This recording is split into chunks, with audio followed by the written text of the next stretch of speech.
On the outside, he's very charismatic, so it seems very loving, and there's no doubt in my mind that she loves him, and I know that, and from how I've always seen it, he loves her.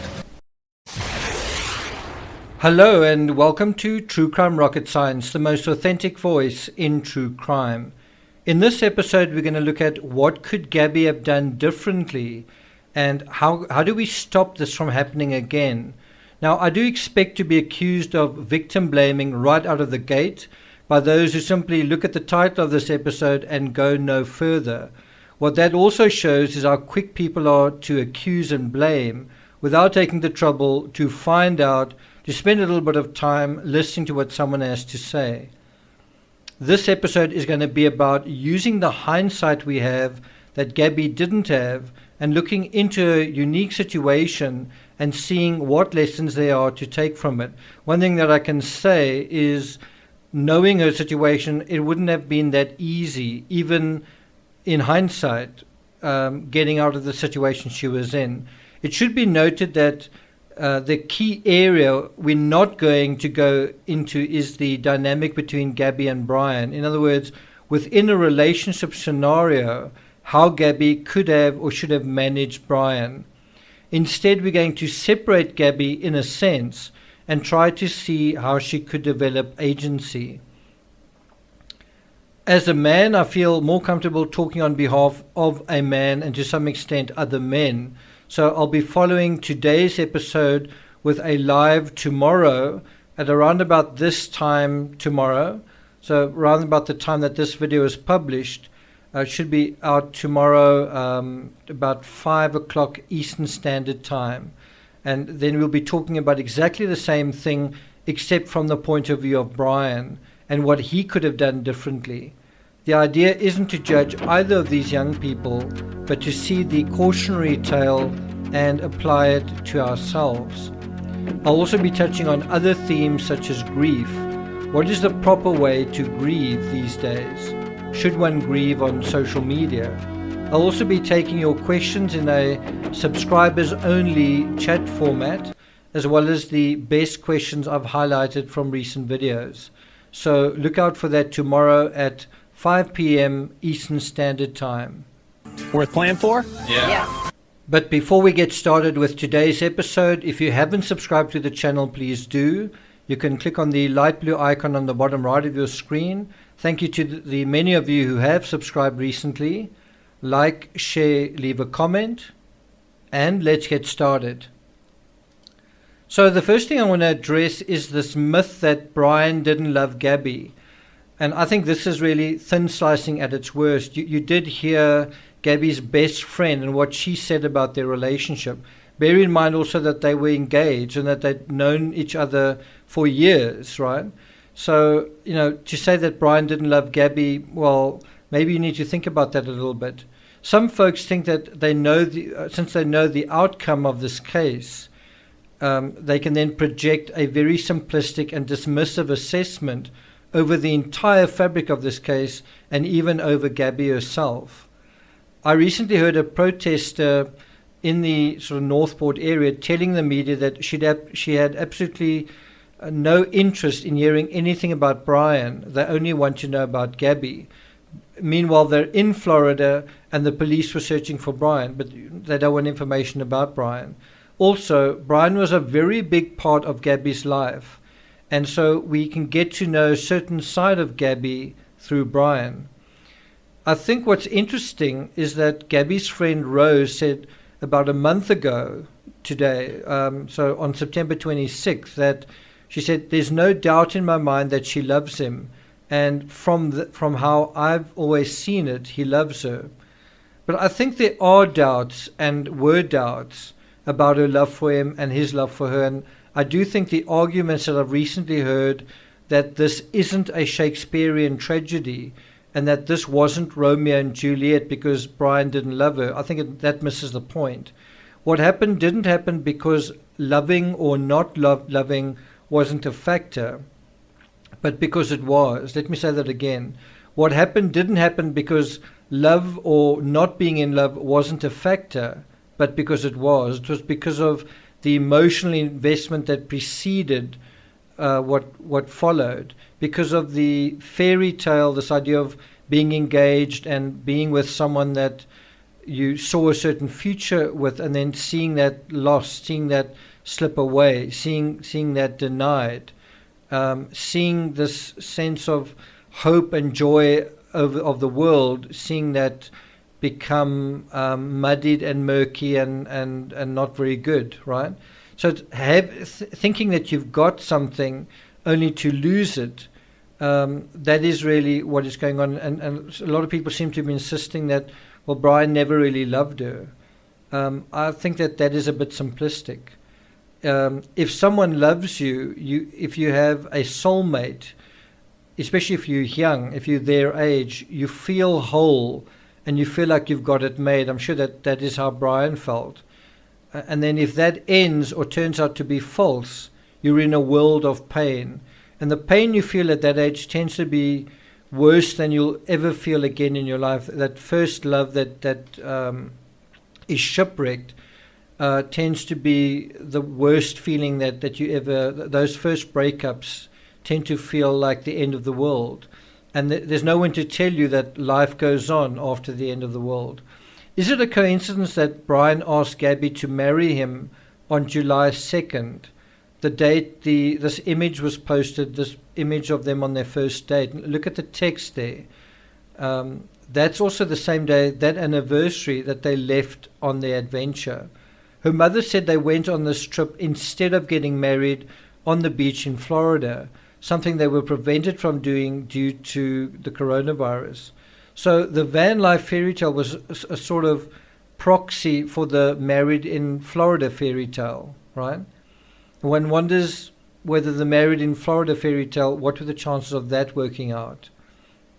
Who knows? Perhaps it would have worked out. Perhaps the whole van life thing just wasn't going to, wasn't written in the stars. I do think it's disingenuous to dismiss the emotional reality they felt simply because we don't see it or because we don't want to see it. And a big reason why people don't act rationally inside relationships is because of their emotions. We don't think clearly. And we are hardwired to not think clearly, because if we did, we probably would think twice about procreating and giving substantial fractions of our time over to offspring, which we've got to take to school and raise and so on. And I mean, that is the natural result of long-term relationships. But our emotions tend to cloud that aspect, doesn't it? Now, in terms of this question that we're asking, what could Gabby have done differently, and how do we stop this from happening again? I think there are two ways to look at it. You can go back far in time and look at how Gabby was raised and some of her formative psychology. One can go quite far back, or one can go to the things that immediately preceded what happened to them. In other words, the summer epic circa sort of August, mid-August, up until the end of August. Of course, we're cheating because in this analysis, we have all the information. We know the outcome, and Gabby didn't. Brian also didn't.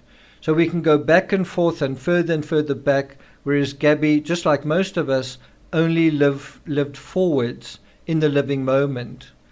Nevertheless, I feel it is sound to ask the question in a very global sense. Could something that happened very early on have had a kind of a butterfly effect to what may seem like an inevitable end result? I do think the splintering of Gabby's parents, as well as the fact that she moved in with Brian's parents, that may have robbed her of vital agency and imbued him with a false sense of agency, and perhaps also a false sense of security in terms of his ability to look after her. This is not to cast stones at anyone. I was also in a mixed family setup for several years. But the point is, roles can become somewhat confused. Does the stepmother step up, or must she be sort of hands-off in her parenting? Does the stepdad step up, or must he be hands-off in his parenting? In a sense, Gabby had two extra sets of parents, and what that may have done is dilute the parenting roles or simply kind of confuse them to some extent. And if you add to that the fact that Gabby moves from one part of America to another at quite an important time, that also creates a sense of discontinuity in that regard. And there are quite a few true crime cases where something bad happens following someone moving across country. That happened in the Chris Watts case. It happened in the John Benet Ramsey case. It also happened in the Patrick Frazee case. It also happened in the Amanda Knox case. But one somehow feels that to Brian, his parents had a more significant impact on Gabby and himself, which is perhaps how and why things turned out the way they did after Wyoming. So I want you to think about that. So, you might think that Gabby's parents may have had a somewhat or a relatively lesser role, right? And then you think about Brian's parents relative to that role, and think about Brian's parents in terms of their responsibility that many people thought. Didn't they have a responsibility to Gabby's parents to tell them what they knew about Gabby? And, where does that take us, right? And if this was taking place after Wyoming, what happened before that? So one also has to wonder if Brian's folks were silent while Brian was on the run. What else were they silent about or not silent about when Gabby lived with Brian? In a general sense, Gabby did well to get herself employed and moved out of her parents' home. That's not something many young people do that early on. Some people don't. Individuation is an important part of building resilience. It is an important part of that process of becoming independent. An independent person is a strong person, but an independent person is someone who can leave a relationship if things aren't going very well. But according to what Rose Davis said, on the outside their relationship seemed very loving and Brian seemed very charismatic, but over time Gabby felt everything she did Brian thought was wrong, and they were getting into more and more arguments. Now, I don't think you need post-mortem hindsight to identify a destructive pattern in a relationship. The important thing is to acknowledge it, this destructive pattern, identify it, what's causing it, when it started, how long it's been going on, try to manage it, and if it continues to worsen, then you need to walk away from it. If this destructive pattern is consuming the relationship, consuming you, making you a worse person, making the other person a worse person, then it needs to be de-escalated in some way. I think that is a simple sounding ask superficially, to just say, well, you should have walked away. If Gabby should have walked away, if we can see it but she can't, well, why didn't she? What could she have done differently? And obviously in the van life situation, you can't just walk away because you're not in your home city even. You're sort of nowhere. So, where do you walk to? And that brings us to the second point, social network, right? If you're saying that, in order to be independent, you need your own set of friends and own set of support, where are you going to get that from? And so what is quite interesting in the interview done by the Daily Mail with Rose Davis, Gabby's friend, is she spoke about how they met up. Now, once again, I think it's easier to leave a relationship if you have a good social cushion waiting for you on the other side, other friends and family that can sort of catch you, almost like a safety net. But remember, Gabby had just moved to Florida, far from her original home in Long Island, far from family and friends. The same thing happened in the Morphew case. Suzanne Morphew had moved all the way to Colorado, and suddenly you're away from your safety net. So it's no surprise that once in Florida, Gabby had to try to find new friends, and that's not easy. And so she turned to social media to do that, specifically Bumble for friends. If Gabby had one friend in Florida, it was Rose, and it was also possibly one more friend than Brian seemed to have. And they seemed to be at loggerheads quite often, where Rose wanted to take Gabby out on the town, go line dancing, and Brian didn't like that idea. Brian didn't like the idea of like a ladies' night or whatever. Brian didn't like the idea of Gabby sort of making new friends. So we can see how Gabby didn't have many friends. Her move to Florida and her jealous boyfriend were preventing that. But from Gabby's side, you can feel why it would have been harder to leave Brian even when things weren't going very well.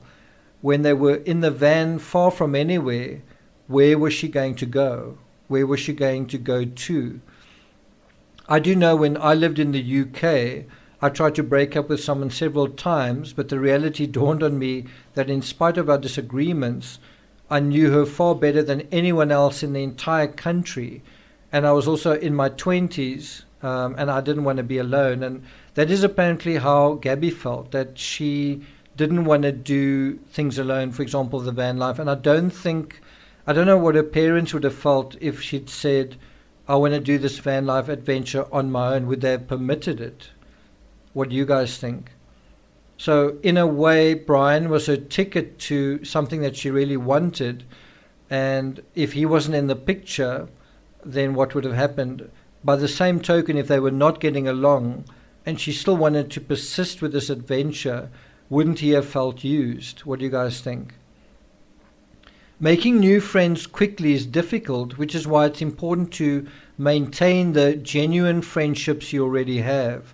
And friends in the real world, people you've met and interacted with and shared experiences with, perhaps at university or at school or in a work scenario, are often much better than online social media friends. Not necessarily, but people that you've had real world experiences with, in a sense you can kind of trust, because you know them, you've met them, you've spent time with them.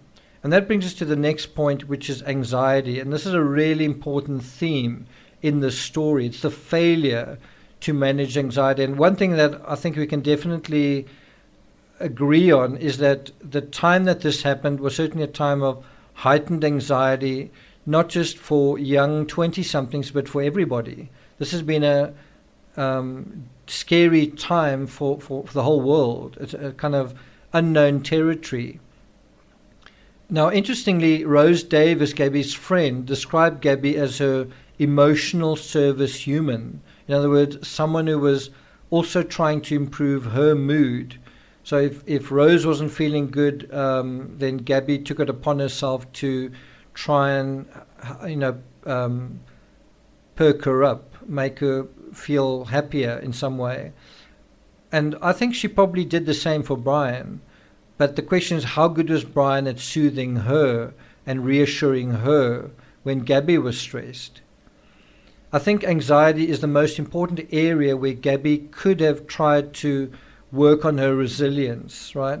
Anxiety is something that everyone has got to deal with in whatever situation they are in. We all go through our own journeys through life. We all have our own varying levels of anxiety to deal with, and we've got to adapt. We've got to find ways where we can deal with anxiety. One way to deal with anxiety is to spend time alone, to give yourself some time on your own with your own thoughts, and to manage feelings of loneliness, also to manage feelings of anxiety, to manage feelings of fear, all those feelings that come up when you're alone. Another great way to deal with anxiety is to exercise or to spend time in nature. And that brings us to the next point, toxic entertainment. And I'll put a question mark after that. Is it toxic? If you think about, and I certainly don't want to criticize the author here. He probably had no idea what was going to go on here. But if you think about someone like Gabby and someone like Brian obsessively reading the books that they were reading, and if you know the content of those books, do you think that was going to help them deal with other issues, other real-world issues like anxiety? Because in a very basic way, what we choose to do in our downtime, what we choose to do with our, the time, our free time, when we're not working, when we're relaxing, when we want to be entertained, that is going to have a bearing on our emotional baseline. So if you're an anxious person, what are you doing to entertain yourself, is that something that is actually going to ultimately worsen that? Is it going to affect your sleeping patterns? Is it going to affect your thinking patterns? Is it going to affect your psychology? Is it going to affect your view of the world? Or is it going to be somewhat soothing and somewhat affirming? So, for example, if you're amusing your mind with nihilism or nihilism and violence and stories about highly dysfunctional people, then that's going to be your paradigm. Gabby and Brian did have some positive and affirming interests. They seem to have an interest in nature and in hiking and in art to some extent. But at the same time, Brian clearly seemed to be overly interested in the chaos and opprobrium of Chuck Palahniuk's dystopian canon and Neil Blomkamp's filmography featuring doomed outcasts in dysfunctional, disintegrating worlds. How do these narratives soothe anxiety while one is in nature? Think about it. Brian and Gabby venture into nature to escape the grasp of society, the grip of anxiety, only to take these highly charged, seditious narratives with them. Think about a movie like Fight Club. Does it make you feel less anxious or more anxious actually watching it? It's sort of quite satirical in a way, but it's very unsettling. Does it, if you've got anxiety, is an unsettling narrative like that going to settle you down or make you a more unsettled individual? Are you going to start developing a gripe against society? Are you going to start developing kind of dysfunctional coping mechanisms such as attending support groups for, terminal illnesses that you don't have, things like that? On July 19th, Brian refers to the Zion National Park as beautiful, but just filled with an infestation of human beings. Now, where do you think that attitude's going to get to you when you, interact with those human beings, such as during the Mary Piglets incident? And you don't really get a sense that Brian took that attitude of an infestation of human beings. During the Moab incident, he seemed to treat the cops in a very kind, nice, light-hearted, friendly way. And perhaps that's the chameleon that we've been talking about. So I think it's one thing to say, are these books and movies good for a young person? I can tell you, and I'm not someone who's criticizing Stephen King. I think he's a great author, a very successful author, and as an author myself, I've really, I read on writing, and I've really modeled myself in some ways on him. So it's not to take a shot at Stephen King, but when I was a teenager, I had to stop reading Stephen King books just because of where it was taking me psychologically. So there was a time when I was a teenager, I was depressed, my parents were arguing, I was being really badly bullied at school, and then I was reading certain books that were about bullies and so on, but with a Stephen King touch, and it could take you into a really dark place with really dark kind of responses. And so I kind of had to, even at that young age, I kind of had to make a deal with myself to stop reading that sort of thing. Obviously now it's okay to read it, now that one has matured and one knows the difference between Stephen King's scary characters and scary, not quite sort of supernatural realities and the real world. So I think one's got to look at that and then say, well, what could have been other narratives that may have been more edifying? And I want to invite you to offer your own experiences with books that have really meant a lot to you, perhaps the most meaningful books you've read in your life. But media, movies, books that have helped you cope with the situations in your life.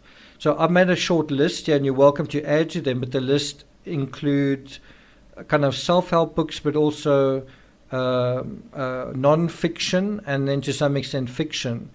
And these books are The Power of Now, Cry of the Kalahari, Spark Your Dream, which is about the Zap family. I'll be telling you more about that tomorrow. family that have traveled around the world in a 1928 Morris, kind of a very old vehicle. The Tipping Point by Michael Gladwell. The Hours by Michael Cunningham, and there's also a movie based on the book. The Birth and Death of Meaning, which is by Ernest Becker. So, if you're a young person, you're trying to find meaning in your life, that's quite a good book to set you on your way. Then also World Made by Hand by James Howard Kunstler. Then Bloodline, Murmurs of Earth, that's a book I wrote, which is about finding independence and life after the literal end of the world, in a way. And then also The Road Less Traveled by M. Scott Peck. I know that was a book that really helped me as a young adult. So any suggestions from your side? Remember this whole thing, there are two wolves and they are always fighting. One is darkness and despair, the other light and hope. Which one wins? Well, it's the one you feed. Well, the one you feed depends on what you're feeding it. And one of the things you feed it is narratives, books, and which authors you repeatedly read, right? And that brings us to Nomadland. A few weeks ago, I was criticized by some for suggesting that Gabby and Brian may have been influenced or inspired by the Oscar-winning Nomadland. I'm not sure why a movie that won 3 Oscars this year, 4 months before Gabby and Brian left on their nomadic static adventure, wouldn't feature on their radar, but there were a lot of people insisting that it wouldn't or couldn't and that it had nothing to do with them. I mean, Brian was reading The Revenant in 2020, and that movie also won 3 Oscars. Gabby and Brian were consumers of mainstream narratives such as The Simpsons, The Joker, Fight Club, Star Wars, etc. And so all I'm saying is that at the time that they were building the van and thinking about van life, this movie came out. Didn't they watch it? And if they did watch it, I think it's unfortunate the couple didn't pay closer attention to the message in Nomadland. So what I'm trying to say is they probably did watch it, and if they did, it's too bad that they didn't pay closer attention to the message, the story, but the story behind the story in Nomadland, which is in part that the van life journey can be lonely. It's not all it's cracked up to be. It can be uncomfortable. It can be something that doesn't quite pan out the way you want it to be, and that's okay. And that you have a choice. You can choose to continue with it, and you can choose not to. So it's also okay if things aren't okay. And if things aren't okay, you can join up with the community, even while on the road. But what you maybe don't see, unless you're looking for it, is how Frances McDormand's character deals with her anxiety as an older person in this van and dealing with things like not having money, not having a job, not knowing where she's going to stay, dealing with the cold, right? In other words, if you're going to take on the van life, you're going to be facing anxiety. And if you've got a problem with anxiety, should you be doing something like that? I think Gabby's choice to ally herself with Brian instead of anybody else played into Brian's hands. I do think her going to the restaurant staff at the Merry Piglets was perhaps the beginning of Gabby standing apart, in fact standing against Brian and standing for herself and also with strangers. But while that was probably a good thing in a certain sense, it was also quite a dangerous thing for her to be doing when she did it, given what happened immediately after that. Unfortunately, following that incident, she was alone in a tent with Brian in a fairly remote wilderness, and this ultimately became her grave. And that brings us to the next point, communication. One question that arises is whether Gabby cried out during the incident that claimed her life. There's a lot to say about this, but I think in hindsight, one wishes Gabby had been more firm about pointing the finger at Brian during the Moab incident prior to the Mary Piglets incident, and then confiding in her mom and perhaps in Rose Davis, in somebody, about what had happened, giving them a sense of continuity about the status of what was going on, right?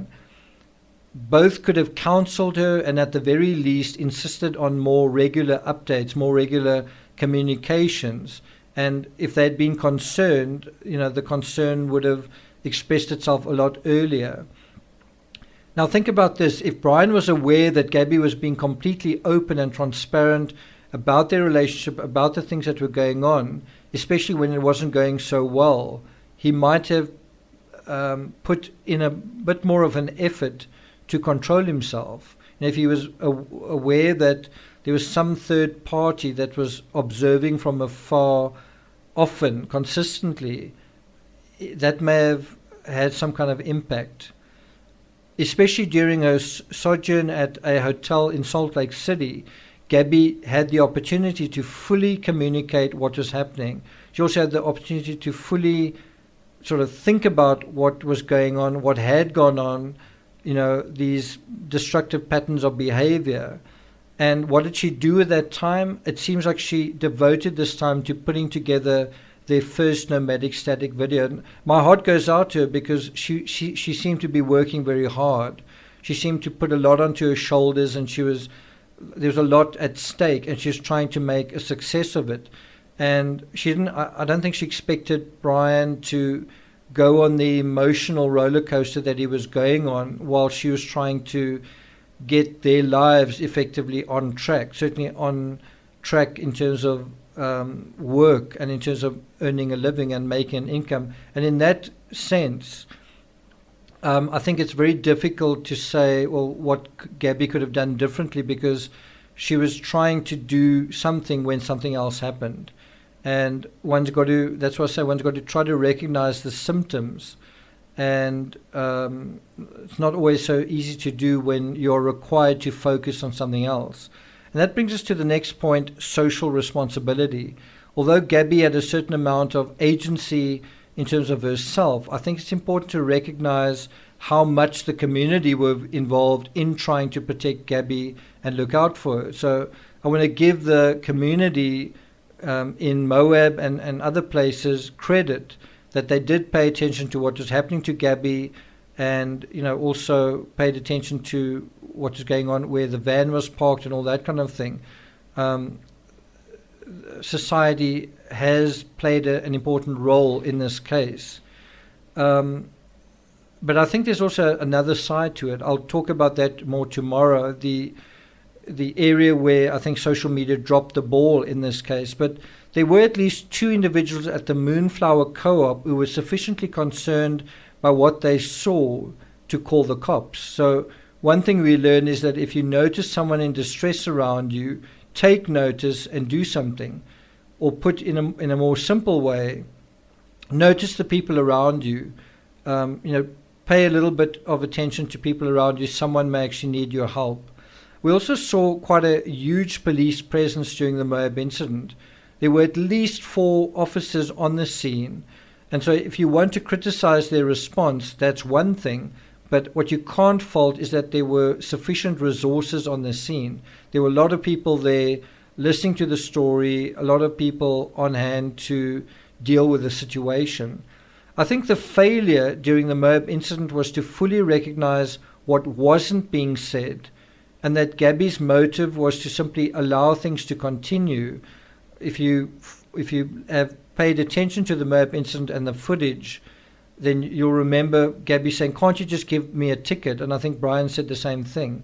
Can't you just give us some kind of penalty and just let us go on? But don't let what actually happened, the domestic dispute, don't pay any attention to that, when that was the important thing to pay attention to. And this may have been an argument that they had previously where they'd argued and people had asked questions and they'd just been dismissive of it.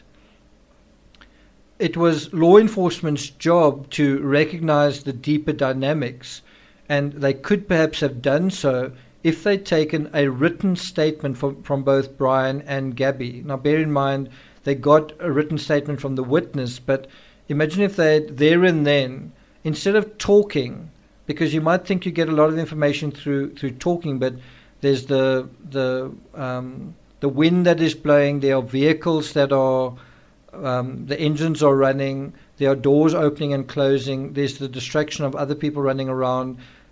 Give someone a pen and ask them to write down what happened. And often when you slow that down and you see something in black and white, it's totally different.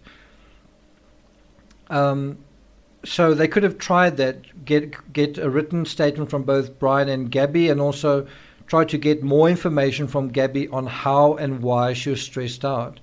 The officer, to his credit, did get that, but maybe he could have asked, in a bit more detail, how long has this been going on? Have you had other arguments? And just get kind of more of a timeline of what was kind of going on. But bear in mind, they didn't know that this was going to end the way it was going to end. And if every time there's a kind of an altercation like this and someone wants to sort of write a book about it, you're a police officer, it's a little bit unreasonable. That's why I say hindsight is our friend in this case, but it certainly wasn't available to these people. And so in any event, what could have happened was Gabby could have been asked about why she was so stressed out and what Brian was doing to aggravate this. And interestingly, this came up very early in the footage on the Moab incident, but it wasn't really revisited. How was Brian stressing out? And she basically just said he kept telling her to shut up, but basically just in that one incident. And that needed to be fleshed out. I think another important thing is they could also have called a third party. So the officers on scene could have asked Brian and Gabby if either their parents or an identified confidant could have been called to get an additional perspective on events. Again, easy to say in hindsight. But can you imagine if Rose Davis had been called there and then by the officer and she'd spoken to the Moab cops? I think she may have sketched kind of a different scene and a different version of Brian, perhaps. And that brings us to the penultimate point, physical contact. I think in any relationship scenario, but particularly an intimate relationship where there is non-friendly physical contact from either side, hitting, slapping, etc., that should be regarded as a big red flag. It should be seen as a line in the sand. If you've ever been in a relationship where that happens, I don't know, it shouldn't be normal. It should be very strange. It should be a shock. I was quite concerned when I heard Gabby was hitting Brian, not because I cared about Brian's safety or well-being, not that that's not a factor, but because it suggested things becoming physical or things escalating was to some extent normalized at this point in their relationship. And just as the violence in Fight Club is normalized, it shouldn't be. And that brings us to the final point, the psychology of fairy tales. It's in the nature of young folk to dream dreams and to want some sort of fairy tale outcome. Within the context of the pandemic, this is especially understandable. But the nature of reality is that the further from reality a fairy tale is, the larger the nightmare it awakens. Wanting to become social media stars was the fairy tale, but I'm not sure Brian was the right guy for the role. I'm also not sure that Gabby was the right gal for the role, maybe slightly better suited than Brian. He may have liked the van life side of things, but I don't think he was interested in monetizing it, or I don't know if he knew how to. I don't think he liked the idea of Gabby drawing the sort of attention she likely was, given their already teetering engagement. Consider the fact that during the Moab incident, both Brian and Gabby identified one another as their fiancé, and yet within 2 weeks the engagement was permanently over. So, it makes you wonder, were they living in the real world about themselves, about each other? A few weeks later, both lives are now permanently over. That's hard to imagine if you take away the fairy tale. I mean, if you take away the whole van life thing, do you think this outcome was likely? Losing a fairy tale that you think you have, that seems to be slipping through your fingers, is a lot more devastating than humbly enjoying something for what it is, something that is becoming something. But when you've got a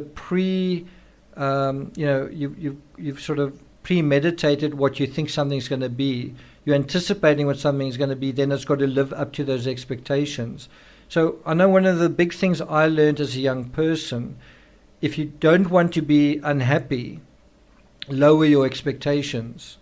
I don't mean lower your standards, but if you have high expectations, you tend to be disappointed. But if you just make your expectations realistic, then you're not going to be constantly unhappy and, trying and even disappointed by how reality turns out. So you want your expectations to be realistic. And I don't know if they were in this case. The reality of Gabby and Brian's van life adventure was that neither of them could afford it financially, and at least one of them, but arguably both, couldn't manage the emotional side either. Both of them were struggling with anxiety, and we now know that Brian was struggling a lot with it too. Money, ego, and self-esteem were all put to the test in the pressure cooker of the real world, and then the volume turned up by faking it all on social media. Put all of that together and you're on course for Project Mayhem. Probably what Gabby and Brian could have done differently is gone into the van life with decent social media accounts already in place. Also having a strategy for how they would approach their social media authentically. And so in this case, they would need to agree on how they were going to approach, how they were going to present themselves, both of them together and also individually, how they were going to approach that authentically, but also maintaining a certain degree of privacy. Brian may have wanted a certain level of privacy and Gabby a different level of privacy. And the one may have felt, not happy with how they were being portrayed, and to some extent legitimately. And they probably both needed a lot more of their own money in order to properly finance their plans, instead of relying on parents. Now, you might see nothing wrong with relying on parents, but there's a problem here. If you are relying on your parents and things aren't going very well, then how honest can you be about them not going well? How honest could Gabby have been about what really happened during the Moab incident? Because if she was, wouldn't her mother have said, "Come home now. It's over. Come home. It's done. I'm not giving you any money." And so she was kind of incentivized to give Brian the benefit of the doubt and be economical about what is really going on. Why? In order to secure the next handout, in order to keep the show on the road, in order to keep the fairy tale happening.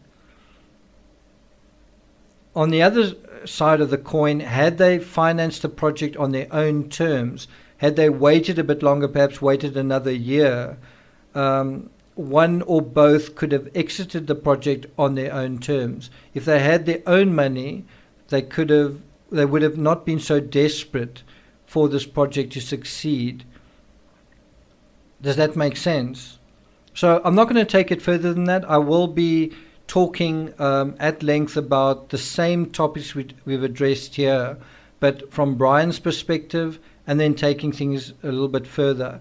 In a live tomorrow, that'll be at 5 p.m. Eastern Standard Time, so make sure you catch that. It'll be subscribers only. I will put the video up quite soon in a scheduled phase, so if you haven't subscribed, you can start subscribing, and you can also start commenting on there. I will be addressing some of your questions during that. And I also want to address some of the shortcomings of social media, including this channel, some of the things that I was wrong about and some of the things that I was right about, but also other channels, where we were wrong in terms of looking for Brian, for example, those sightings. So look out for that tomorrow, 5 p.m. Eastern Standard Time. Thank you for listening, and I'll see you guys next time.